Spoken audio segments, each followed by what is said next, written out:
pour vous dire. Et merci de rester à notre compagnie pour la seconde partie de New World Forum. Nous parlons cette semaine de gouvernance et de finances locales avec deux spécialistes de la question.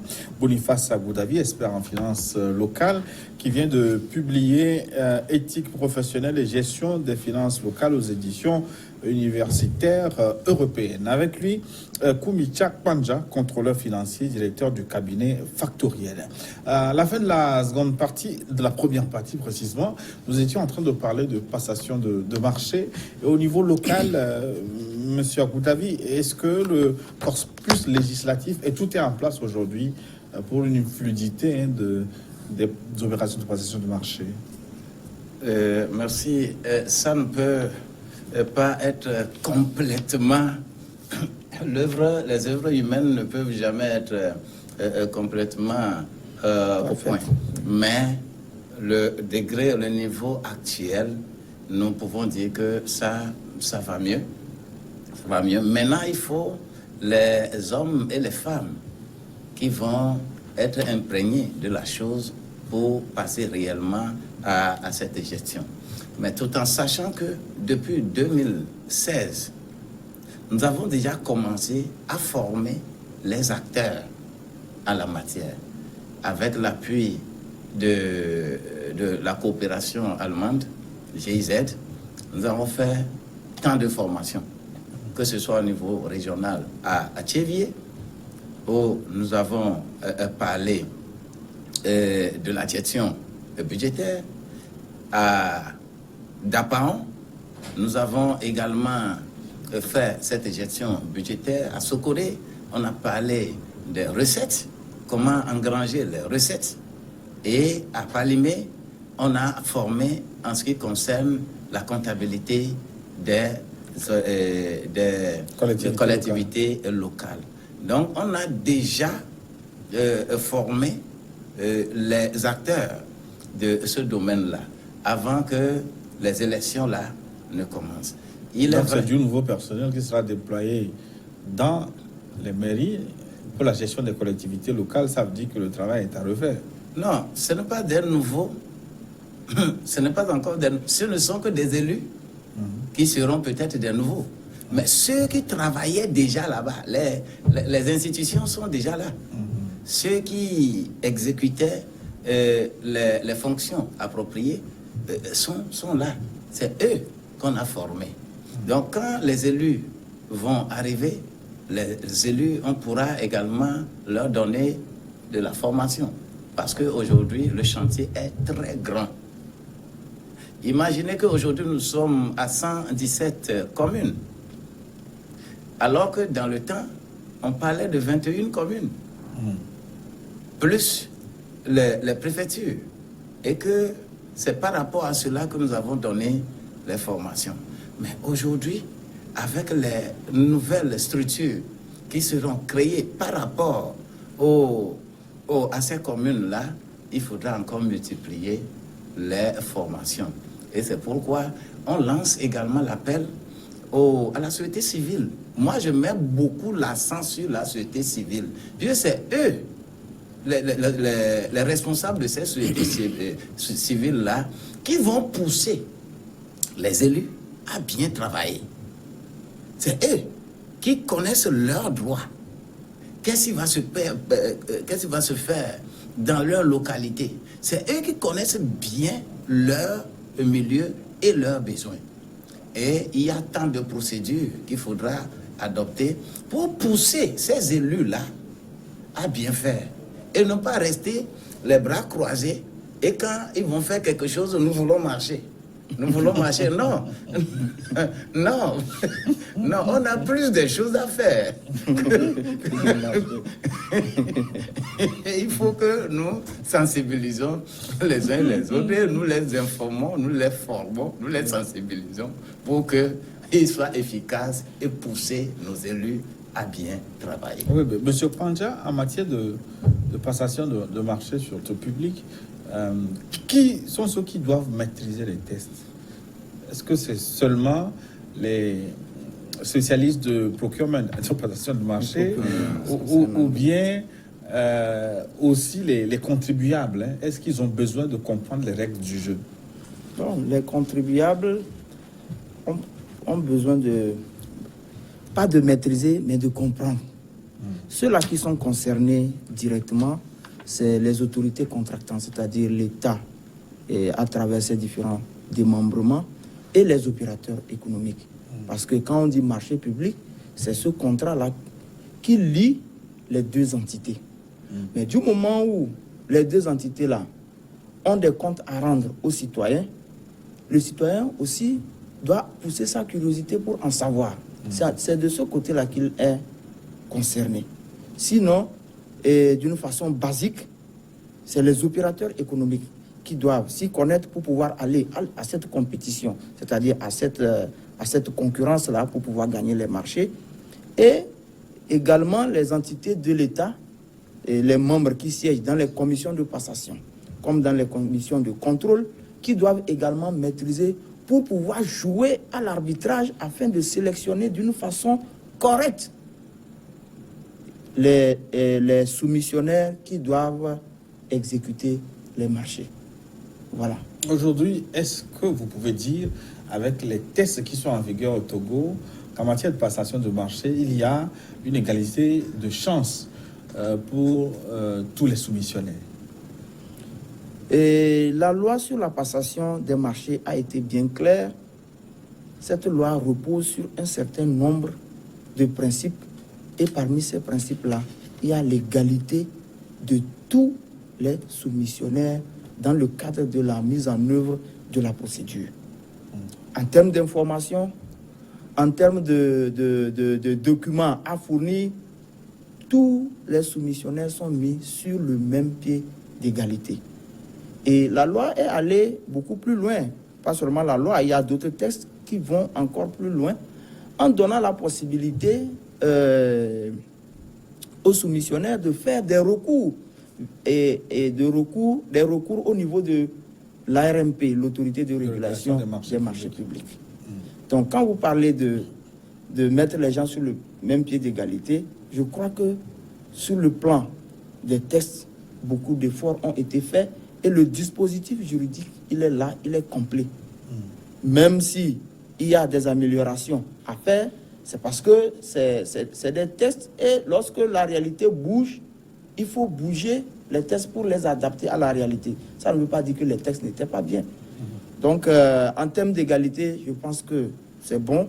Maintenant, il faut faire en sorte que ceux-là qui aiment passer au travers des mailles, que le dispositif également qui est mis sur pied puisse s'appliquer à eux. Voilà. Moi, j'ai l'habitude de dire à mes étudiants que si quelqu'un brûle le feu rouge, ce n'est pas le feu rouge qu'on met en cause, c'est la personne. Ce n'est pas le feu rouge qui est le problème, mais c'est la personne.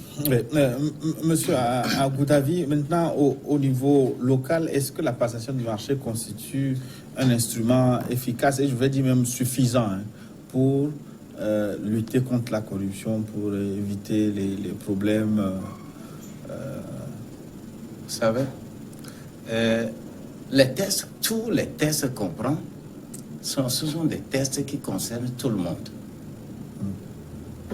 Quand on prend un décret, vous allez voir la part des gouvernants dedans, la part des opérateurs économiques dedans, la part de la société civile dedans, la part de tout le monde est dedans. C'est parce que nous refusons d'être informés. Les Togolais n'aiment pas s'informer. Ils ne veulent pas s'informer sur les choses réelles. On veut s'informer sur le sensationnel. Oui, ce qui est sensationnel. Et surtout que vous aussi, les journalistes, ce qui est sensationnel, c'est ce que vous brandissez sur la page de garde vraiment très large. Et que... mais vous, par exemple, vous n'êtes pas sensationnel, mais je vous brandis là.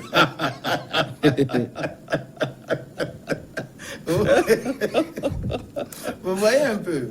Donc c'est pour nous dire que tout ce qui est pris comme loi, une loi prise, un décret signé, comporte tous les volets, les acteurs, des acteurs qui doivent œuvrer en ce sens-là. Pour cela, Les tests sont là. Mais la question qui a été posée, est-ce que ces tests-là suffisent pour mettre de l'ordre dans la passation des marchés au niveau des collectivités locales? Là, il y a une question de personne également. Et c'est cette question de personne que nous abordons ici. Le savoir, les Togolais, ils sont impeccables. Le savoir-faire, ils sont très, très impeccables. Le savoir-faire, vous sûr? Oui, mais le savoir-être devient un problème pour nous. Est-ce qu'on peut savoir-faire sans savoir-être? Bien sûr. Pourquoi pas? C'est les 3 éléments de la compétence. Quand on dit que quelqu'un est compétent, c'est qu'il a le savoir. Et le savoir, là, on est présumé avoir le savoir si on brandit le diplôme. On est présumé qu'on a le savoir. Mais le savoir-faire, il faut te voir en acte. Mais quand vous n'arrivez pas à appliquer cela, vous n'avez pas le savoir-faire. On a le savoir-faire, mais le côté comportemental vient détruire les deux. Toujours. Ah, en tout cas, moi, je suis pasteur, n'est-ce pas? Alors, c'est quoi le problème? Si demain, on m'appelle pasteur, et tu sors, tu vas par exemple à Miami, dans la nuit, et tu me vois en train de sautiller avec les petites filles là-bas, est-ce que je suis encore pasteur? Il n'est pas interdit au pasteur de danser. Hey! Ça va compromettre votre savoir-faire à l'église. Oui, ça compromet immédiatement mon savoir et mon savoir-faire. Oui, tout ce que je démontre que je suis là, ça vient annuler tout ça là. Oui, mais pasteur, pourquoi le comportement pose problème? Le savoir-être pose problème spécifiquement alors que vous enseignez beaucoup l'éthique dans vos églises. C'est chez nous qu'il y a des églises à tous les coins de rue. Oui, tout à fait. Ce n'est pas tous ceux qui viennent à l'église qui sont enfants de Dieu. Non, même avec Jésus là, il a formé, toute la foule était là, mais il avait formé 12. Même parmi les 12 là, il y avait toujours Pierre, Jacques et Jean. Quand il veut faire des choses plus secrètes, c'est à eux. C'était les 3 vrais disciples apprentis qui étaient avec Jésus. Les disciples fondeurs étaient les 12. Et 70, il y a encore là. Ce qui veut dire que tout ce que nous faisons, vous pouvez parler, vous pouvez faire. Mais l'intérêt des gens téléguide les choses. Tous ceux qui se fixent objectifs, que nous voulons, je veux construire ma maison rapidement. Je veux acheter tel véhicule rapidement. Je veux voyager rapidement. Ne peuvent jamais avoir une vraie valeur éthique. C'est pas possible. Oui, ce faisant, vous me rappelez, est-ce que ces problèmes ne naissent pas aussi des mauvaises comptabilités, de la mauvaise finance que les familles se font? Parce que si les familles se gèrent efficacement avec un budget, on ne peut pas s'enrichir illégalement. Tout à fait. La famille s'enrichir légalement. Qui voit les besoins satisfaits et ne court pas derrière. Qui voit aujourd'hui les jeunes qui sont beaucoup plus infiltrés dans des loges, ainsi de suite, dans des sectes pernicieuses, pour avoir rapidement de l'argent. C'est vous qui le dites? Parce oui. Que je vois des gens dans des sectes qui ne sont pas aussi riches que ce que vous dites. Non, ça dépend de ton objectif. Oui, mais... Les gens vont dans des sectes, pas seulement des richesses financières, mais ils vont pour autre richesse. Mais bon, ça, parce que vous n'êtes pas des sectes, on ne pourra pas en débattre. En tout cas, nous avons les yeux ouverts et nous connaissons beaucoup de choses. Vous me regardez là avec 2 yeux ici, mais ce que je vois au-delà, vous ne le voyez pas. Moi, je suis un serviteur de Dieu, je suis un enfant de Dieu. Parlant du savoir, et je vois plus.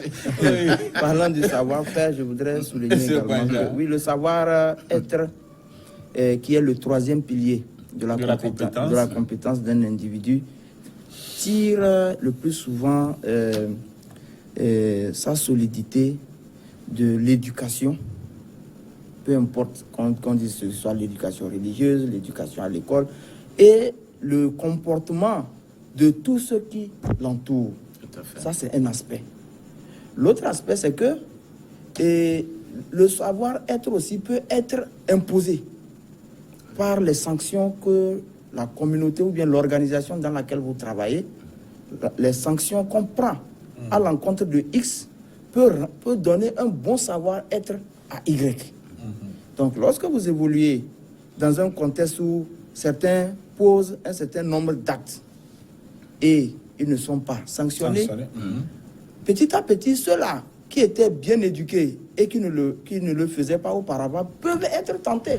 Si eux-mêmes, ils n'ont pas une certaine autodiscipline, ils finissent par rentrer dedans. Oui. Donc, le savoir... Les revers de l'impunité. Voilà, ce sont les revers de l'impunité. Donc, au sein des organisations, il faut vraiment qu'il y ait une certaine discipline. Et au-delà de la discipline volontaire, il faut discipliner les gens. Ceux-là qui ne veulent pas aller dans le sens on prend par exemple le cas des manuels des procédures, il faut taper sur leurs doigts. Il faut les remettre dans les rangs pour leur dire, bon, voilà, ici, c'est comme ça qu'on marche. Mais est-ce qu'on peut taper sur leurs doigts si c'est le militant le plus zélé, si c'est lui qui vous aide à engranger les voix pour devenir là, maire? Dans le cadre de l'État. Soyez bénis parce que d'abord, nous avons parlé dans ce document-là l'éthique, qui est valeur intrinsèque de soi. Quelle valeur je suis? D'ailleurs, vous journalistes là, vous donnez de noms à tous les ministres. Vous donnez des noms aux députés. Vous donnez des noms aux acteurs, aux DG, aux présidents des institutions. Vous avez des noms. C'est tout comme dans une classe, dans une salle de classe. Du début jusqu'à la fin de l'année, les étudiants, les élèves donnent un nom à chaque professeur. Oui. Qu'on l'appelle sans qu'il ne le sache. On a toujours donné ce nom. Ce nom-là, c'est le symbole réel de son éthique. Comment il se comporte, comment lui-même il est. C'est personnel, intrinsèque à toi, à toi-même. Mais l'éthique n'a pas encore de valeur d'exigence. C'est ta valeur, applicable à toi. Maintenant, qu'il y ait des lois ou non, qu'il y ait des sanctions ou non. Oui, c'est ta valeur, c'est comme ça, c'est cette valeur que tu as. Mais maintenant, la morale devient un sens normatif. Normatif dans quel sens? Partagé par une morale partagée par un groupe. Et vous ne pouvez pas prendre la morale dans un groupe et l'appliquer dans un autre groupe, parce qu'eux, ils ne partagent pas cette valeur. Il y a des aliments que je mange et que les autres là ne mangent pas. Donc, on ne peut pas partager cette valeur. Mais la déontologie vient maintenant au niveau d'imposer au niveau d'une profession cette valeur-là à cette communauté. Et quand les tests déontologiques ne sont pas bien pris, eh bien, vous ne pouvez pas l'appliquer. C'est pourquoi quand la déontologie n'est pas là, bien ficelée, il faudra faire appel maintenant au droit. Donc l'éthique appelle le droit pour venir appliquer cette valeur-là que tu savais que c'est bon, mais que tu ne l'appliques pas. On appelle le droit pour te l'imposer. Vous voyez un peu. Donc nous avons ramassé tous ces éléments par rapport à l'éthique. Maintenant, au niveau politique, vous avez parlé de zélé, qu'un zélé, on ne peut pas le sanctionner. Nous avons parlé, tout être humain est né politique. C'est-à-dire la cité, tu es né dans la cité, tu as les valeurs de la cité. Mais politique dont nous parlons aujourd'hui, dans notre environnement, le poids politique est un danger pour le développement local. le poids politique est un danger, pour le développement local. C'est pourquoi moi, j'ai de la trouille lorsque j'écoute que nous voulons nous associer pour prendre telle mairie. Nous voulons nous associer pour prendre telle mairie. Ça me va tellement sur la tête. Parce que le besoin de cette localité-là, c'est pour tous les citoyens.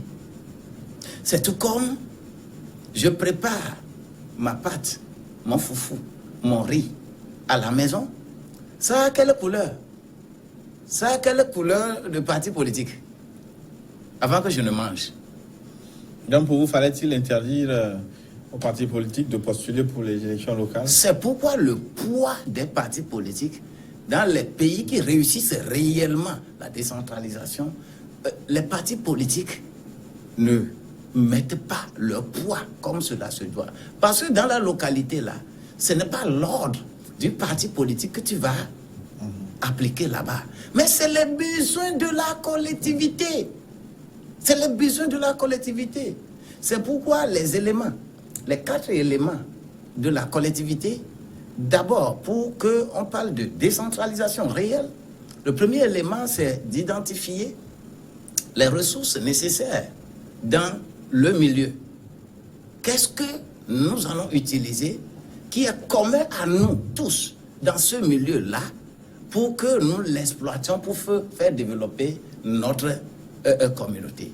Et quand c'est identifié, on se pose la question de savoir qui va nous aider à gérer ça de façon efficace. Donc on passe aux élections pour choisir les gens qui doivent nous aider. Et les gens qui doivent nous aider ne sont pas liés à un parti politique, mais ils sont liés à notre collectivité. Ils connaissent nos besoins. Et quand on a ceci, et que l'État a déjà transféré des compétences dans les domaines de compétences pour que les gens là agissent, il faut que transfert de compétences soit constaté. Et quand les transferts de compétences soient traités, il faut parler plus encore de la maîtrise des ouvrages. La maîtrise des ouvrages qui serait carrément d'autres domaines en dehors de la gestion des finances locales. Celui qui gère les finances locales, qui est dans les finances, ne peut pas regarder en même temps les ponts qui sont faits, comment c'est fait, comment l'entretenir, ainsi de suite. C'est encore un autre service. Même au niveau de la sécurité, de tout ce qui est là, il y a la police municipale. Et que ces collectivités doivent se mettre dans la bataille pour organiser leur police municipale. Quand quelqu'un vient arnaquer les gens là-bas, parce que tout le monde se connaît là-bas, on les connaît, pour pouvoir les traquer. Mais quand l'État affecte quelqu'un, je donne tout l'exemple, un MOBA, policier, qu'on amène à Néo, il y a de limites au niveau de la collectivité, parce qu'il ne connaît pas les coins et des recoins, la culture du milieu, pour faire, il ne peut que s'adapter aux lois qui sont là, que la loi a dit, en négligeant la culture. Alors que la culture est le premier pilier du développement local. Ce n'est pas autre chose qui serait le pilier du développement local. Ce n'est pas parce qu'on a des ressources dans la terre qui est le développement local, mais la culture de votre milieu que vous devez valoriser. Et quand vous valorisez ça, vous avez vraiment de véritables ressources. Monsieur Pandja, je voudrais maintenant vous confronter à des difficultés que des maires ont eues dans d'autres pays en Afrique. Je parle du Bénin, je parle du Sénégal, par exemple, où ces maires ont été débarqués pour mauvaise gestion. Vous, en tant que contrôleur financier, expert en ingénierie, pour les nouveaux élus locaux, là, qu'est-ce que vous pouvez leur donner comme conseil? Quelle voie vous pouvez leur tracer pour qu'ils ne tombent pas dans les mêmes travers, pour que 2 mois après leur prise de fonction, ils ne soient pas... qu'ils n'aient pas maillé à partir avec la justice, comme quoi ils ont mal géré, ils ont fait ceci? Comment je peuvent-ils vais- procéder? Oui, je vais revenir, puisque dans la première partie, on avait déjà évoqué, mais comme la question est posée, et cette fois-ci, la question s'adresse au cas des maires, je pense que cela... Est-ce que pour le maillage des maires, c'est les conseillers municipaux voilà, donc ce qui vont groupe-là. élire La première des choses, c'est en matière de gestion, les principes sont presque les mêmes. Il faut qu'il y ait de la transparence et de l'inclusion lors de la prise des décisions. Peut-être pas toutes les décisions, surtout les grandes décisions. Il faut que les décisions soient inclusives. Lorsque quelqu'un est associé à la prise d'une décision, demain la personne ne peut pas se retourner pour dire moi je n'étais pas au courant. Même si c'est une mauvaise décision. Même si à la fin la décision n'aboutit pas à ce qu'on voulait. Parfois une décision peut aboutir à 100%, la décision peut aboutir à 80 ou bien 90%. Il ne faut pas que quelqu'un dise que non, si moi j'étais associé à la prise de décision, peut-être qu'on aurait abouti à 100%. Donc, ça, c'est le premier élément. Oui, pour terminer avec ce premier élément, ça veut dire que si on veut manger, il faut appeler tout le monde, on mange ensemble et puis la question est réglée. Non. si on veut donner les grandes lignes du travail, parce que on fait parfois la confusion entre le travail. Je sais que c'est pour que les téléspectateurs comprennent mieux que vous le dites. On fait la confusion entre le travail et les bénéfices, les dividendes du travail. Il faut d'abord définir les règles claires sur le travail.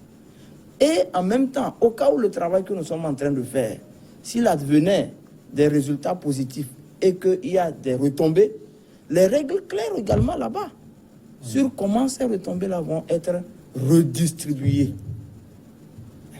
C'est là même que ça va directement même sur le second aspect où je parle de la transparence. La transparence, c'est l'ennemi direct de la corruption. Lorsque tout est transparent, tout se fait devant, au vu au-dessus de tout le monde, les gens ne s'inquiètent même plus. À un moment donné, ils vont même laisser de vous suspecter, de vous suivre, ainsi de suite. Donc, si moi j'ai un comment conseil... en arriver à cette transparence? Il faut, comme le doyen l'a dit, il faut que les gens s'approprient des bonnes habitudes, se cultiver, chercher à savoir qu'est-ce qui est bien, qu'est-ce qui n'est pas bien, avoir un bon comportement en termes de savoir-être. Ça, c'est dans le savoir-être, ça. Vous pouvez être un bon comptable formé dans la plus grande école de comptabilité de ce monde. Vous savez et passer les écritures correctement, redresser les comptes, faire tout ce que vous voulez. Mais si en temps, on ne vous a pas appris depuis votre enfance à distinguer ce qui t'appartient de ce qui ne t'appartient pas, un jour vous allez partir avec le coffre-fort de la société. Donc le savoir-être, ça joue beaucoup. Je pense qu'ils doivent agir là-dessus, chercher à se cultiver et surtout se mettre en mémoire que de plus en plus, l'État met en place un dispositif qui permet de contrôler, même a posteriori, ce que vous avez posé comme acte aujourd'hui.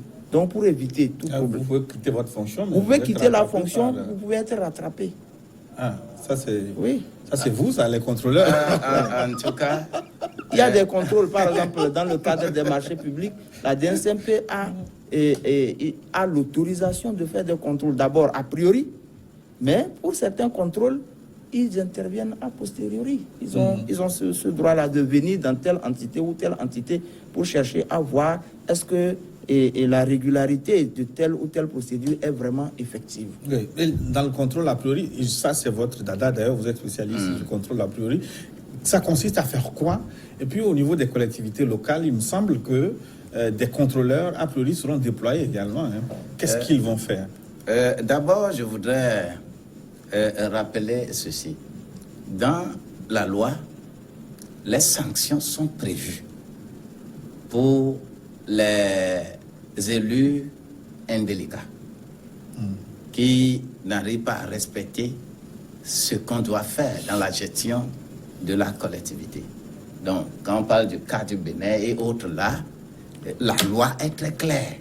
Et le code pénal de 2013 au Togo vient renforcer beaucoup ces choses, les sanctions qui sont prévues dans tous ces domaines-là.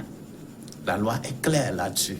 Donc, ne pensez pas que vous êtes élu et que vous pouvez tout faire. La loi ne vous protège pas dans vos fautes. Le parti peut vous protéger, mais quand la loi vient, le parti va tourner le dos, tout simplement parce que on sait de quoi il s'agit là. Vous voyez. Le volet de la question, j'ai encore oublié un peu. Sur le contrôle a priori, parce que... Voilà. Au niveau du contrôle a priori, d'abord, mon collègue vient de dire la direction de contrôle des marchés publics, direction de passation des marchés publics, cette direction s'occupe du contrôle a priori des procédures. Des procédures de passation. Et est-ce que la procédure est respectée? Est-ce que par rapport à ce montant et la nature de cette dépense, est-ce que c'est la procédure utilisée? Donc, après avoir fait ce contrôle des procédures, leur contrôle a priori s'arrête là. Maintenant, pour rentrer dans le circuit de la dépense publique, il s'agit maintenant de la Direction nationale du contrôle financier. C'est le contrôle financier, c'est la signature du contrôleur financier qui crée la dépense de l'État. Aucun autre ministre ne peut le faire, même le ministre des Finances ne peut pas le faire à sa place. Le président de la République ne peut pas le faire à sa place. C'est lui qui crée la dépense de l'État.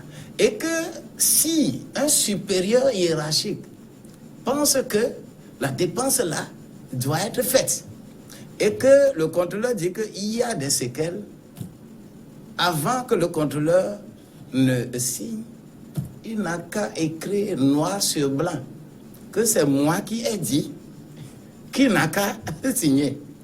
Et il endosse la responsabilité. Mais c'est ce que disent les tests. Dans la pratique, est-ce que vous le faites ainsi? Bien sûr. Où ça se fait? Chez vous bien sûr. Au Togo Au Togo, ça se fait. La loi a évolué par rapport au seuil de passation. Les seuils de passation de 1971 étaient, quand c'est 3 millions, c'est un marché. Avec tout ce qu'il y a. Après, on a quitté 71, on est arrivé, je pense, à 2009 ou bien 2007, quelque chose comme ça. Le seuil de passation, c'était allé à 5 000. 5 millions. 5 millions plutôt. Et de 5 millions, le seuil de passation a encore évolué à 15 millions. Mais actuellement, le seuil de passation continue. Ça continue. Vous voyez, par rapport au taux d'inflation, par rapport à tous les éléments qui entourent l'environnement juridico-institutionnel de notre République. Est-ce que vous voyez? Donc, quand ça évolue comme ça, ça donne beaucoup de... dans le maillon, beaucoup d'opportunités aux contrôleurs financiers d'intervenir. Quelle intervention le contrôleur financier va faire au niveau de chaque seuil? Qui signe en dernier ressort le marché au niveau de chaque seuil? Le contrôleur financier est là. Et nous le faisons. Mais est-ce que ces contrôleurs financiers ne sont pas des cailloux lancés dans les bottes des nouveaux élus parce qu'ils n'auront pas quand même la latitude de faire tout ce qu'ils veulent? Non, ça existait. Ce n'est pas maintenant qu'on les lance. Le contrôle financier a toujours existé depuis. Ce n'est pas maintenant qu'on les lance, mais seulement suivant les directives de l'UEMOA et dans le cadre de l'harmonisation des finances publiques, de la gestion des finances publiques, et qui est beaucoup plus concrétisée en 2014 par la prise de tests sur le code de transparence qui renvoie à d'autres décrets qu'on est en train de prendre et que je disais alors qu'il reste un décret, c'est toujours en lecture, ça va sortir d'ici peu. Et l'arsenal est complet. Et cela a permis aux contrôleurs d'être beaucoup plus aux aguets. D'ailleurs, nous sommes tout seulement à Lomé pour aller contrôler les choses à Saint-Cassé, à Mandouri, partout. Mais par rapport aux réformes, cette direction est érigée en direction nationale, où les directeurs régionaux sont prévus pour chaque région. Et incessamment, tout est fin prêt pour que cela évolue. D'autant plus qu'en 2020, on va tout balancer dans le budget programme. On ne sera plus dans le budget moyen. Parce que le budget moyen, le contrôle se situe où? Est-ce que vous avez consommé le crédit? À quel pourcentage vous avez consommé le crédit? Et cela permet de dépenser certaines choses sans efficacité. Mais avec le budget programme, maintenant les programmes seront bien ficelés et c'est par rapport à ce programme qu'on vous alloue les ressources et vous devez atteindre les performances. Et on donne encore l'opportunité aux contrôleurs financiers d'être encore dans ce maillon de gestion et de contrôle de la performance et évaluation des performances.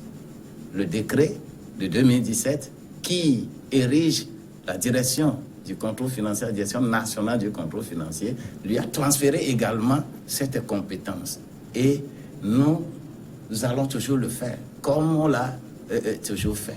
Je ne suis pas délégué par ma direction de venir parler de ça, mais je le dis à mes risques et périls. Oui. Pas de risque parce que votre document, mon document en a parlé largement et publiquement d'ailleurs. Voilà.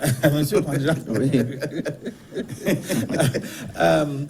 pour aborder le dernier aspect de cette émission, on a parlé de beaucoup de choses, beaucoup de lois en matière de finances aussi. J'avoue que je ne savais pas qu'il y avait autant d'éléments, autant de lois concernant les finances aussi. Est-ce qu'il n'y a pas une méconnaissance de façon générale de tout ce qui concerne les finances? Est-ce que les gens connaissent assez les textes qui régissent les choses? Est-ce que le problème ne vient pas de là aussi? Oui, vous avez touché du doigt au problème. Et les textes sont votés et d'autres ne sont pas votés, mais ils sont pris, comme on le dit. Mais est-ce que ceux sur qui ces textes vont être appliqués, est-ce qu'ils sont au courant?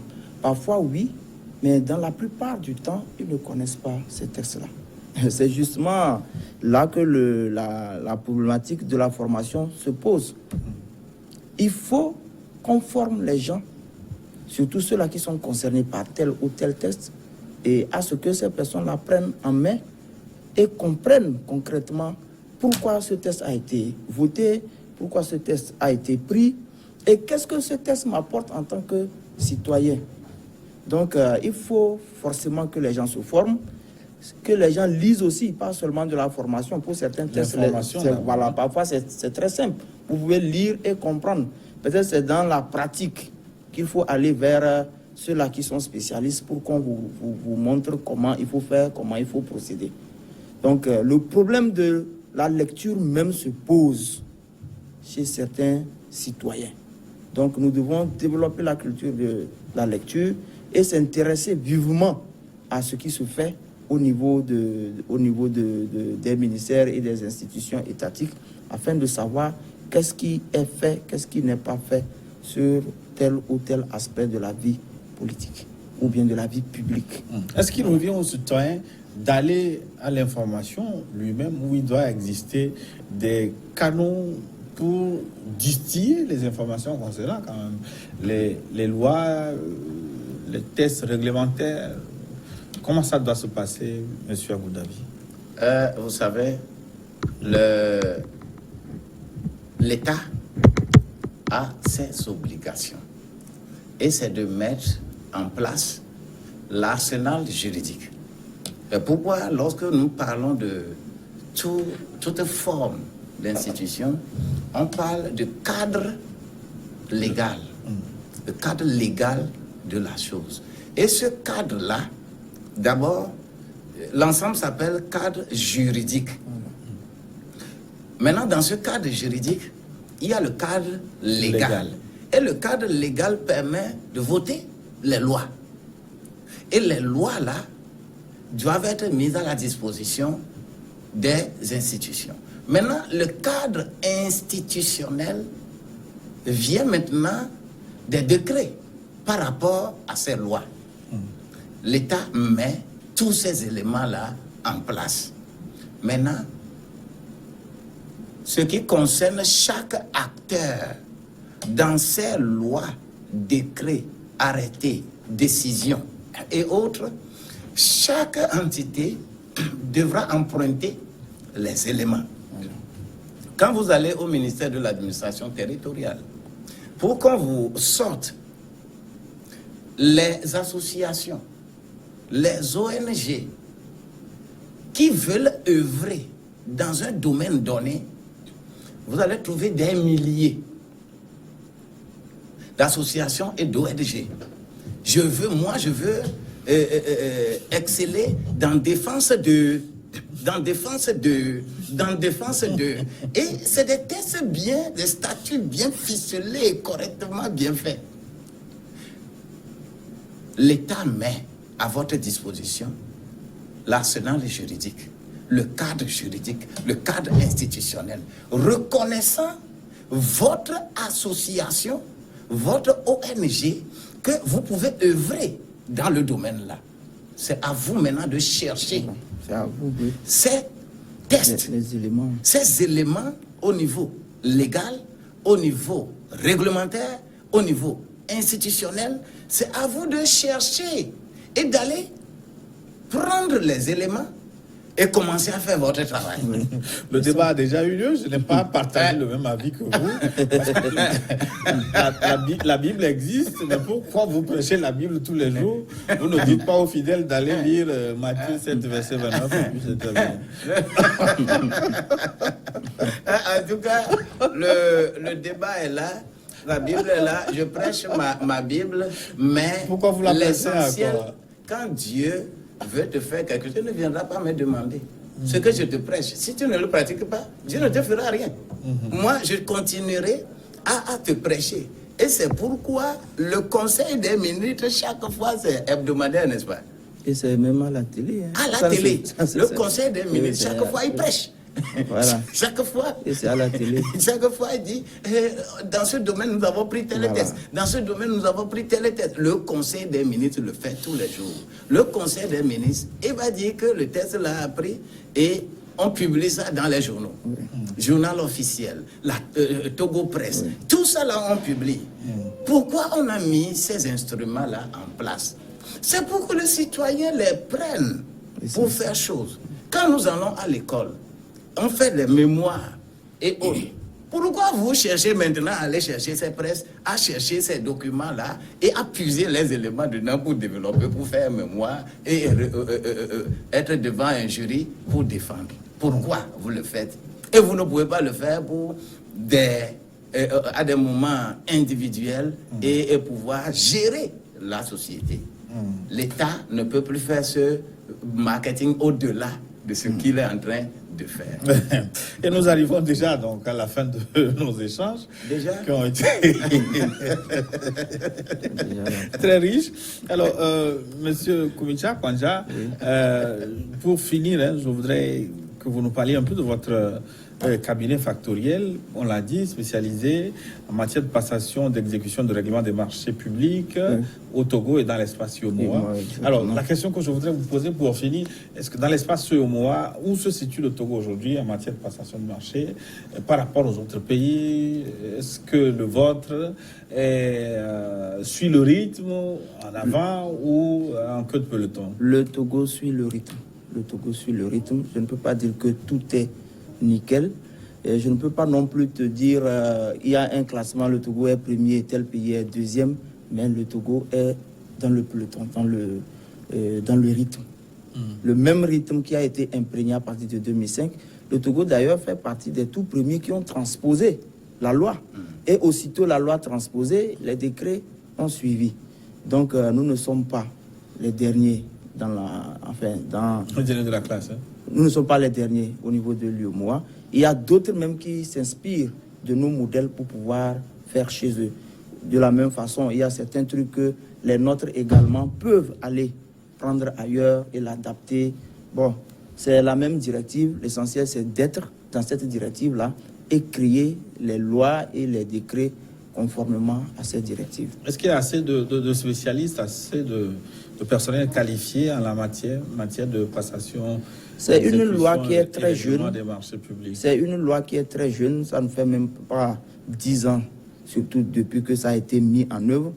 Et théoriquement, nous sommes dans les 10 ans, mais dans la mise en œuvre, même ça ne fait pas encore totalement 10 ans. Quand vous regardez le parcours qui a été fait, il s'agit d'un État, ce n'est pas une petite entité. Prendre une décision et pouvoir la faire respecter par toutes les entités, je crois que la célérité avec laquelle la loi sur la passation des marchés a été déployée est à saluer. Je crois que c'est à saluer. Et c'est à nous, en tant qu'institut de formation également, de relayer. Vous avez un institut de formation? Oui, et le cabinet factoriel a son institut de formation. En passation de marché? En passation de marché, reconnu par l'État. Voilà. D'accord. Merci à vous. Merci également. Koumitia Kwanja, contrôleur financier, expert, consultant en ingénierie financière et en passation de marché. Monsieur Goudavi, nous arrivons donc à la fin de notre entretien. Éthique professionnelle et gestion des finances publiques. Très rapidement. Local? Oui. Finance locale. Très rapidement, en 1 minute, parce que vous avez développé un chapitre qui m'a beaucoup plu, mais nous n'aurons pas le temps d'en parler. Il s'agit de la citoyenneté locale. La citoyenneté, c'est citoyenneté. Pourquoi vous ajoutez cette épithète locale? Justement, la citoyenneté locale, il est évident que cette citoyenneté se définit. On peut être citoyen, avoir sa nationalité, mais on n'a pas la citoyenneté. C'est aussi possible. Et dire qu'on est citoyen, c'est qu'on participe à l'effort de développement de son milieu. D'ailleurs, les Anglais appellent, ils n'appellent pas citoyen n'importe comment. Les Anglais, en Grande-Bretagne, les citoyens, on l'appelle taxpayer. C'est celui qui... celui qui paye ses taxes. Taxpayer. C'est comme ça qu'on appelle citoyen en Angleterre. Si le citoyen, tu es citoyen, et quand on parle de payer les taxes, et tu es réfractaire, tu n'es pas citoyen. Nous avons mis l'accent sur cette citoyenneté parce que c'est parmi les citoyens qu'il y a les contribuables. Et ces contribuables qui doivent effectivement pousser la collectivité à faire les choses réelles, à créer des entreprises pour que nous ayons effectivement de grandes entreprises, par exemple à la carrure de Bolloré, que nous pourrons aller inquiéter les gens dans d'autres pays. Il faut que nous soyons formés en la matière. C'est pourquoi j'ai abordé ce terme de citoyenneté locale. Et c'est pousser les élus à pousser leur collectivité, leur ville, à l'image là que nous avons sur le document. Et il faut ça.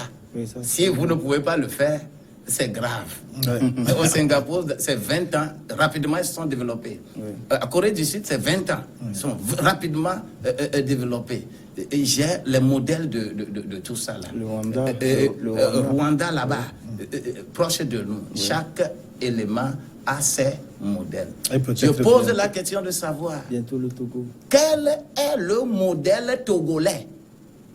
Il faut que tous les experts commencent à réfléchir, à écrire sur les thématiques pour que nous ayons effectivement le modèle togolais pour que les gens viennent copier chez nous. Pourquoi pas le prochain thème de notre forum pourra être le modèle togolais. Merci à vous, Boniface Agoudavi. J'espère que vous êtes taxpayer. I am a taxpayer. Pour définir citoyen, tout à fait. De la même manière, le chrétien, lui, va être comment payeur de dîmes. Le chrétien, c'est lui, il est inspiré. Il est payeur de dîmes. Merci. Bon. Merci à tous pour votre aimable attention. Le forum se referme dans un instant, une nouvelle édition de Journal sur votre chaîne. À très bientôt.